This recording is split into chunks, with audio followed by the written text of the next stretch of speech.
तो hello my dear students, आज हम इस वीडियो क्लास में हम exercise 3.3 pair of linear equation in two variable exercise 3.3 question number 2 के सारे पार्ट्स हम डिस्कस करेंगे। मैंने कहा कि मैं एक्सरसाइज 3.3 का pair of linear equation in two variable का क्वेश्चन नंबर 2 के ऑल पार्ट्स मतलब वर्ड्स प्रॉब्लम्स के ऊपर डिस्कशन करेंगे। देखो होता क्या है ना कि हमको एलिमिनेशन मेथड, सब्स्टिट्यूशन मेथड अगर हम इक्वेशन के फॉर्म में तुम्हारे सामने रिप्रेजेंट कर दें और तुमको सब्स्टिट्यूशन और एलिमिनेशन मेथड का कॉन्सेप्ट अच्छे से पता है तो तुम बहुत अच्छे से क्वेश्चन को क्रैक कर ले जाओगे।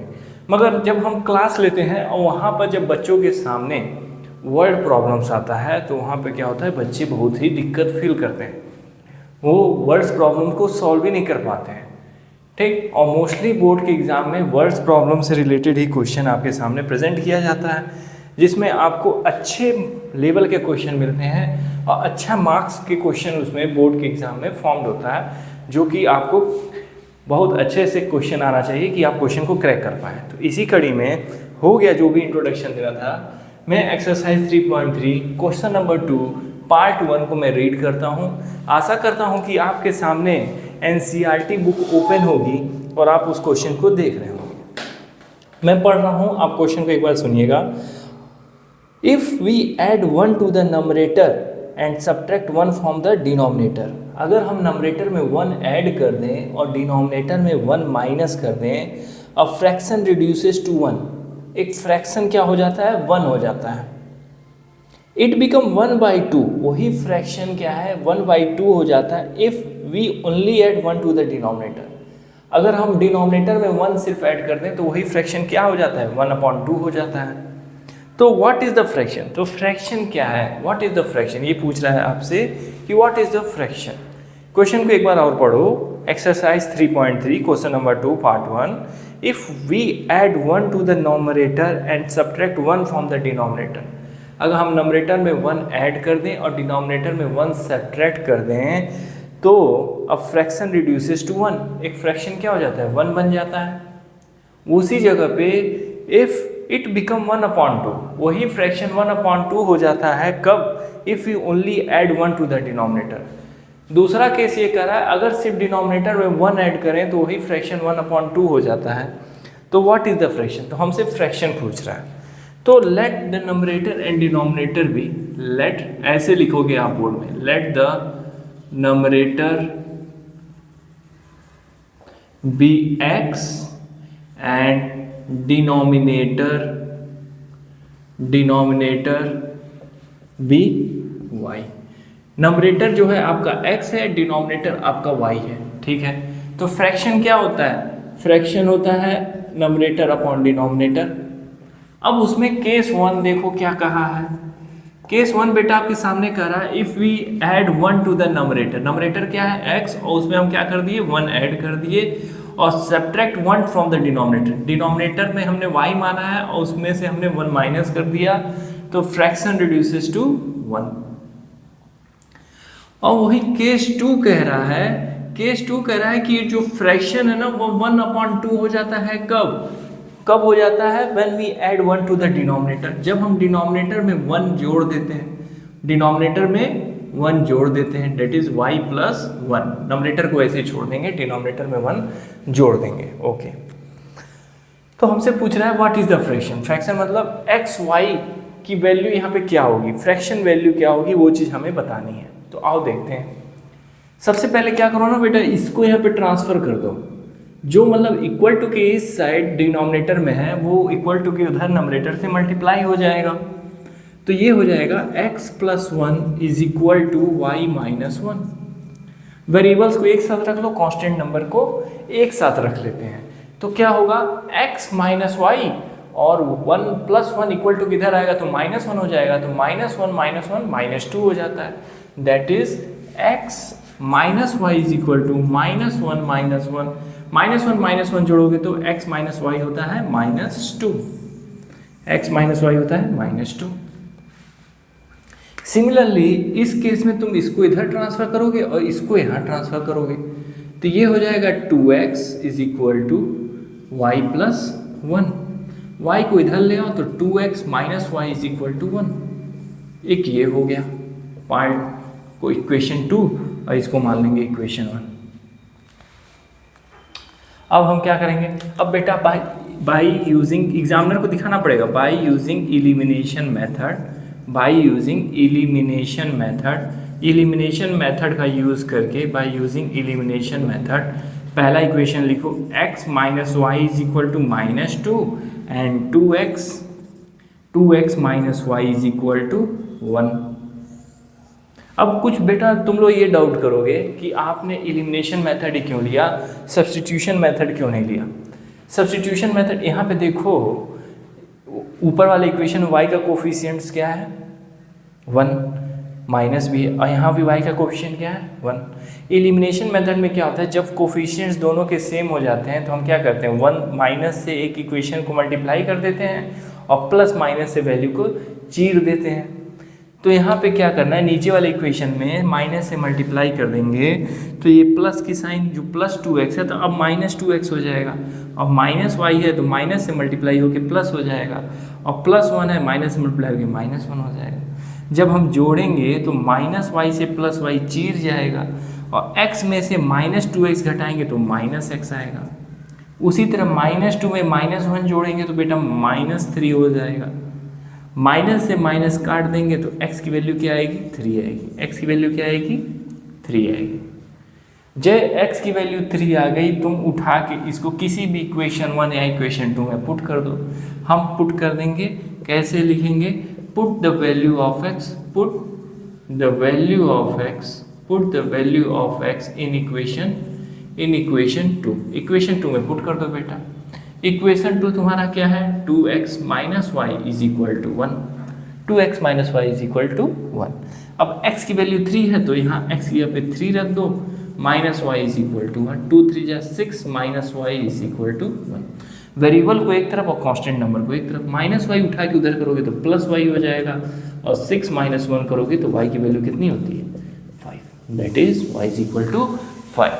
तो हमको बताना था fraction value, what is the fraction, then fraction is x upon y, और x क्या है, x क्या है 3 है, और y क्या है, y तुम्हारा 5 है, दैट इज 3 अपॉन 5।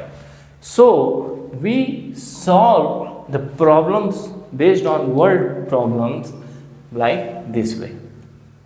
हम इस तरह एग्जामिनर को रिप्रेजेंट करके दिखाएंगे। अगर इस तरह रिप्रेजेंट नहीं करेंगे, सिस्टमैटिक वे में क्वेश्चंस के हर एक चीज़ को हम एक्सप्लेन नहीं करेंगे तो हमें नंबर नहीं मिलेगा बोर्ड में। ये हमें हमेशा ध्यान रखना है कि अगर हमको नंबर फैच करना है तो हमको आंसर शीट को बहुत अच्छे से लिखने आना चाहिए, बहुत अच्छे तरीके से हमको समझाने और सुझाव बताने आना चाहिए। So note it down by pausing the video.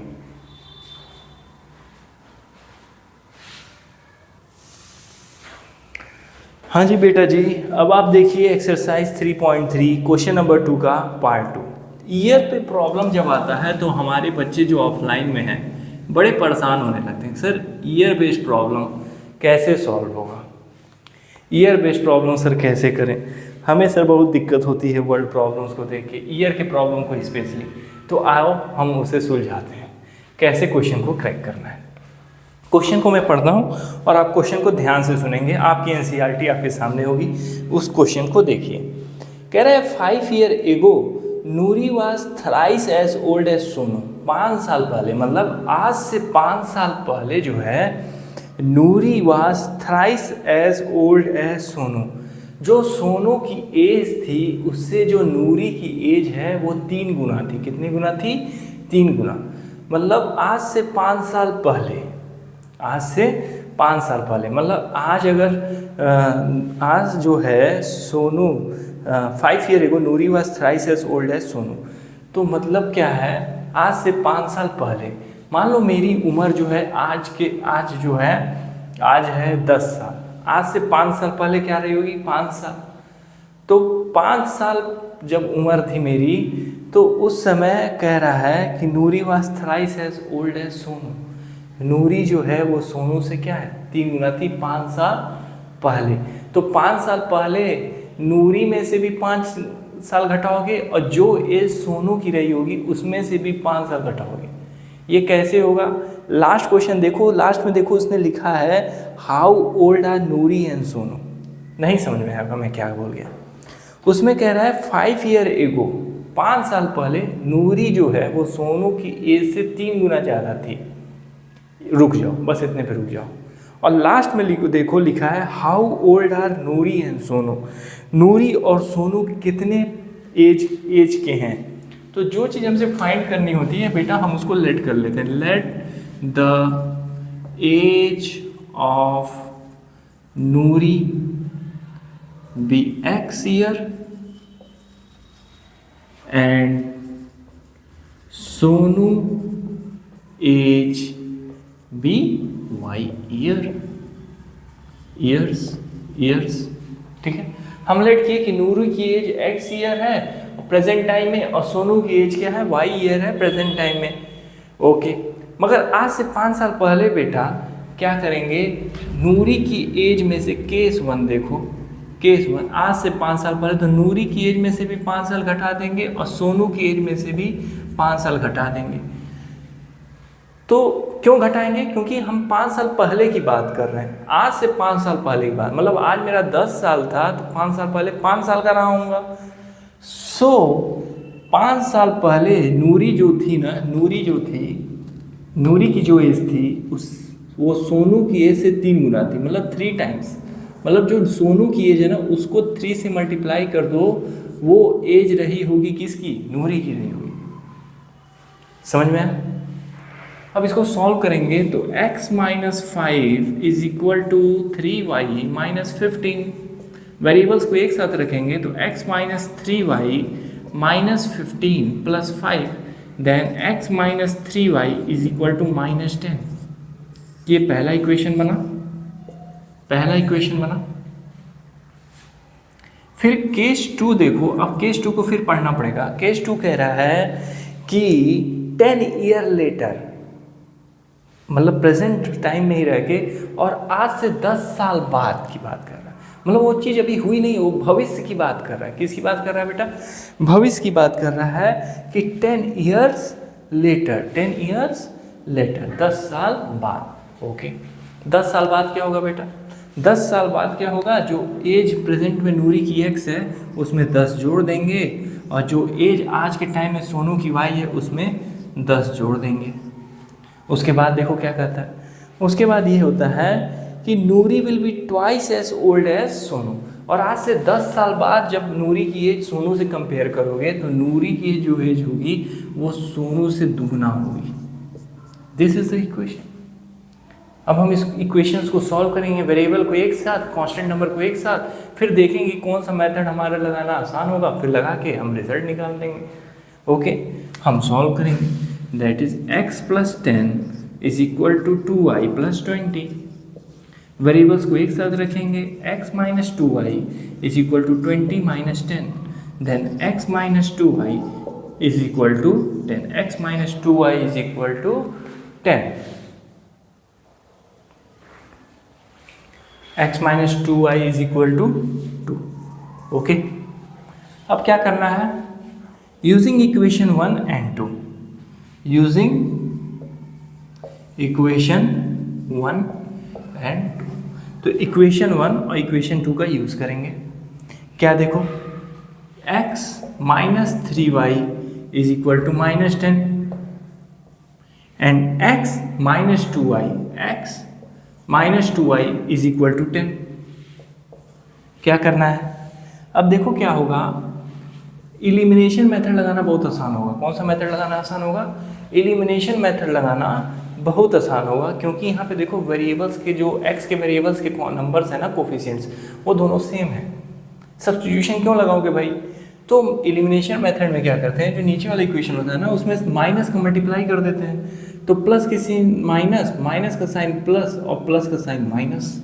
Okay, अब इस प्लस x से माइनस x कट जाएगा और माइनस 3y में जब तुम 2y जोड़ोगे इज इक्वल टू माइनस 10 में माइनस 10 जोड़ोगे तो ये क्या होगा, माइनस y होगा और ये कितना होगा, माइनस 20 होगा। माइनस से माइनस कट जाएगा, y की वैल्यू क्या आएगी, y की वैल्यू आएगी 20, y की वैल्यू क्या आएगी 20। और y किसकी एज प्रेजेंट टाइम में माने हो, सोनू की, तो सोनू की प्रेजेंट एज क्या होगी 20 ईयर।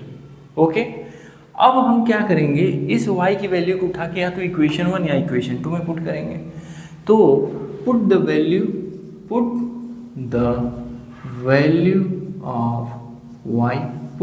ऑफ y हम क्या किए, इक्वेशन 2 में पुट कर दिए, in equation 2 put the value of y in equation 2, that is x minus 2y is equal to 10, x minus 2y is equal to 10, where x minus 2y की value है 20 is equal to 10, x minus 40 is equal to 10, minus 40 को उधर भेजो, that is 10 plus 40, then x is equal to 50 years. x कौन था, नूरी की age क्या हो गई 50 ईयर, और y तुम पहले से बेटा निकाल रखे हो, that is 20 years. This is our calculation. So by this way you solve the questions which are given in front of you at your test on the occasion of CBSE 2027 board exam. Okay? Hope आपको ये question बहुत अच्छे से समझ में आया होगा। मैंने पूरे तरीके से अच्छे से इसको समझाने की कोशिश की है। आप इस क्वेश्चन को एक बार पीछे से रिवाइंड करके फिर से देखेंगे तो आपको एज बेस्ड प्रॉब्लम समझ में आएगा। नेक्स्ट चलते हैं क्वेश्चन नंबर 2 पार्ट 3 के तरफ।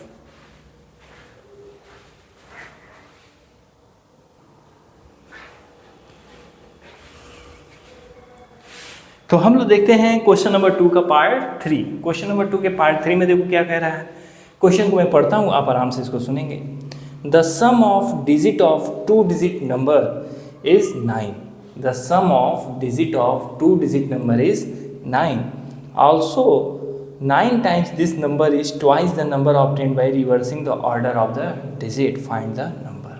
Very good question. Very good question. क्या कह रहा है, the sum of 2 digit number is 9। 2 digit number है और उन दोनों डिजिट्स जो उस 2 डिजिट में हैं उनको जोड़े हैं तो किसके बराबर आ रहा है, 9 के बराबर आ रहा है। और हमको क्या करना है, नंबर फाइंड करना है। तो जो चीज़ फाइंड करनी है हम उसको लेट कर लेंगे, let the number be XY। ठीक, और कह रहा है कि पहली लाइन में the sum of the digits of the 2 digit number is 9। 2 digit number के जो डिजिट्स हैं उनका सम किए हैं तो उनका क्या आ रहा है 9 के बराबर, मतलब x और y को जोड़े हैं तो किसके बराबर आ जाएंगे, 9 के बराबर। इक्वेशन अब देखो यहाँ पे ध्यान देने वाली बात है, अगली लाइन जब हम पढ़ने वाले हैं तो कह रहा है also 9 times this number is twice the number obtained by reversing the order of the digit. इस नंबर के 9 टाइम्स करने के बाद, also the 9 times this number is twice the number obtained by reversing the order of the digit. Digits का order reverse करने के बाद, मतलब कोई नंबर है उसका 9 टाइम्स करिए, उसके बाद वो किसके बराबर हो जा रहा है, जब उसी नंबर के ऑर्डर्स को हम रिवर्स कर दे रहे हैं तो वो दुगना, उसके दुगना करने के बाद भी वो नंबर 9 गुना उस नंबर के इक्वल है। नहीं समझाएगा मैं क्या बोल गया हूँ, एकदम हवा हो गया हो। अच्छा ये बताओ इस 2 डिजिट नंबर को कैसे लिख सकते हैं, 10x + y, ये ऑर्डर है, ओरिजिनल ऑर्डर ये है। तो इस नंबर का 9 टाइम्स करने के बाद ये नंबर किसके इक्वल हो जा रहा है, जब हम इस नंबर का ऑर्डर y को x की जगह, x को y की जगह पे रख दे रहे हैं, ऑर्डर रिवर्स कर दें उसके दुगना करने के बाद, that is 90x + 9y is equal to 20y + 2x।